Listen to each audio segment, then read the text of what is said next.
16वें राष्ट्रपति चुनाव के लिए सोमवार को मतदान हुआ। इसमें 99% से ज्यादा सांसदों और विधायकों ने वोट डाला।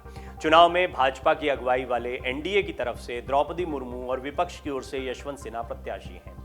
वोटिंग के बाद अब एनडीए की उम्मीदवार द्रौपदी मुर्मू की जीत और अधिक पुख्ता होती नजर आ रही है। मुर्मू के पक्ष में विपक्ष के भी कई विधायकों ने क्रॉस वोटिंग की है।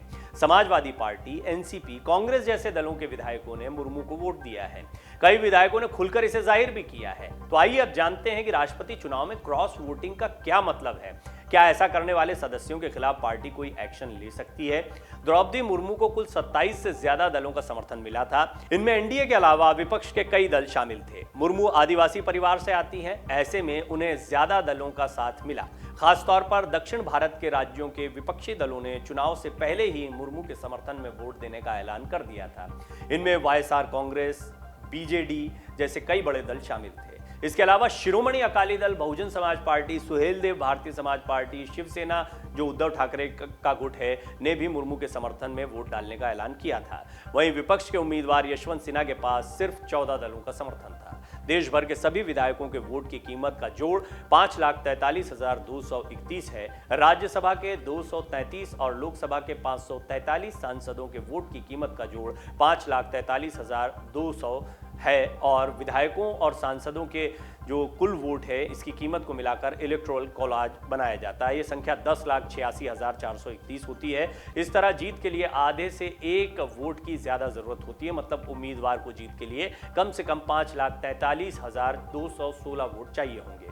जिन पार्टियों की तरफ से मुर्मू को समर्थन मिला है, उनमें सत्तासीन एनडीए के 3,08,000 वोट हैं, करीब बीजेडी के 32,000 वोट हैं, एआईएडीएमके के 17,200 वोट हैं, वाईएसआर कांग्रेस के 44,000 वोट हैं, टीडीपी के 6500 वोट हैं, शिवसेना के 25,000 वोट हैं, जेडीएस के 5600 वोट शामिल हैं। इसके अलावा झारखंड मुक्ति मोर्चा, सुभाषपा समेत अन्य दलों के वोट जोड़ दें तो मुर्मू के पास करीब 6,67,000 वैल्यू से ज्यादा के वोट हैं।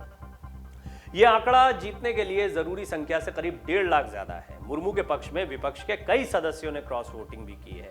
इस तरह से मुर्मू की जीत के आंकड़े का अंतर 2 लाख से ज्यादा हो सकता है। समाजवादी पार्टी के मुखिया अखिलेश यादव ने राष्ट्रपति चुनाव में विपक्ष के उम्मीदवार यशवंत सिन्हा को समर्थन देने का ऐलान किया था। इसके लिए उन्होंने विधायकों और सांसदों के साथ बैठक भी की थी। इसके बाद भी सपा के टिकट पर विधानसभा चुनाव जीते शिवपाल सिंह यादव ने एनडीए उम्मीदवार द्रौपदी मुर्मू को वोट दिया। शिवपाल के अलावा भी कुछ सपा विधायकों के क्रॉस वोटिंग की चर्चा दिन भर होती रही। हालांकि इसका पता 21 जुलाई को वोटिंग के बाद चलेगा, काउंटिंग के बाद पता चलेगा। और असम में भी मुर्मू के पक्ष में हवा देखने को मिली। यहां सत्ताधारी भाजपा और उसके गठबंधन में शामिल पार्टियों ने पहले ही एनडीए उम्मीदवार द्रौपदी मुर्मू को वोट देने का ऐलान कर दिया था। वोटिंग के दिन एआईयूडीएफ विधायक करीमुद्दीन भरभुइया ने दावा किया कि कांग्रेस के 20 विधायकों ने द्रौपदी मुर्मू को वोट दिया है। गुजरात में एनसीपी के इकलौते विधायक कंदाल जडेजा ने भी मुर्मू के पक्ष में वोट किया है। कंदाल ने कहा कि पार्टी की तरफ से वोटिंग को लेकर कोई बात नहीं हुई थी, इसलिए मैंने अपनी अंतरात्मा की आवाज सुनी और मुर्मू के पक्ष में वोट कर दिया।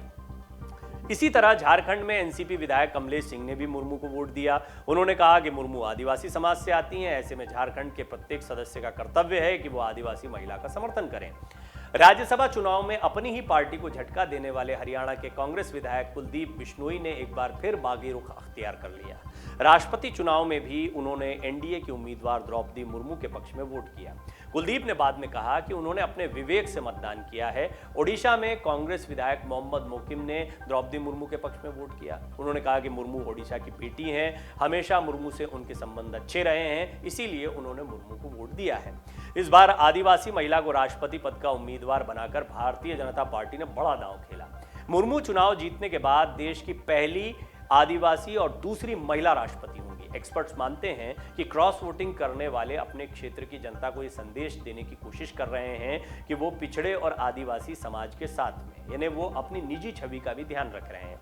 दरअसल विधायकों को यह भी मालूम है कि राष्ट्रपति चुनाव में क्रॉस वोटिंग करने से पार्टी उन पर कोई कार्रवाई नहीं कर सकती है।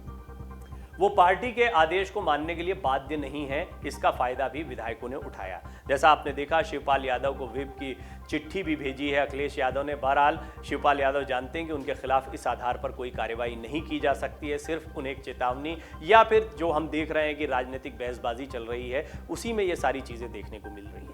इस बार द्रौपदी मुर्मू के पक्ष में जमकर क्रॉस वोटिंग हुई है और इसकी बहुत बड़ी वजह है कि वो आदिवासी समाज से आती है महिला, और यही वजह है कि कई ऐसे दल जो यशवंत सिन्हा का समर्थन कर रहे हैं, जिनमें ममता बनर्जी भी शामिल है, सबसे बड़ा नाम है, उन्हीं की पार्टी से यशवंत सिन्हा आते थे और उन्हीं ने उम्मीदवार इनको घोषित किया था, विपक्ष की तरफ से संयुक्त उम्मीदवार बनाया गया।